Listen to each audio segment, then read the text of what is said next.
Washington, President Obama on Tuesday commuted all but 4 months of the remaining prison sentence of Chelsea Manning, the Army intelligence analyst convicted of a 2010 leak that revealed American military and diplomatic activities across the world, disrupted Mr. Obama's administration and brought global prominence to WikiLeaks, the recipient of those disclosures.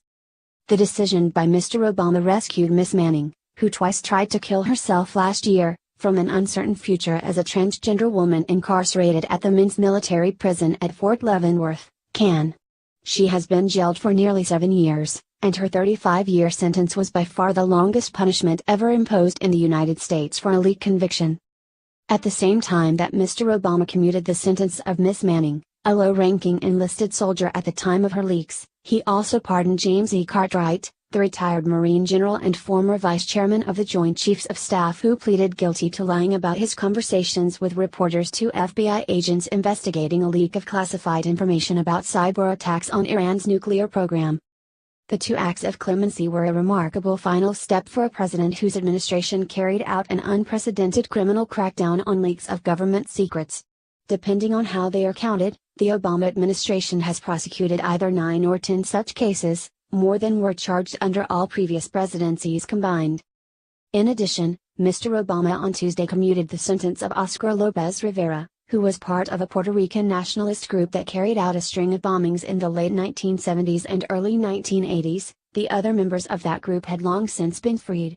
Mr. Obama also granted 63 other pardons and 207 other commutations, mostly for drug offenders. Under the terms of the commutation announced by the White House on Tuesday, Miss Manning is set to be freed on May 17 of this year rather than in 2045. A senior administration official said the 120-day delay was part of a standard transition period for commutations to time served, and was designed to allow for such steps as finding a place for Miss Manning to live after her release. The commutation also relieved the Defense Department of the difficult responsibility of Miss Manning's incarceration as she pushes for treatment for her gender dysphoria, including sex reassignment surgery, that the military has no experience providing. But the move was sharply criticized by several prominent Republicans, including the chairman of the House and Senate Armed Services Committees, Representative Mac Thornberry of Texas and Senator John McCain of Arizona, who called her leaks espionage and said they had put American troops and the country at risk. Speaker Paul D. Ryan called it outrageous. President Obama now leaves in place a dangerous precedent that those who compromise our national security won't be held accountable for their crimes, he said in a statement.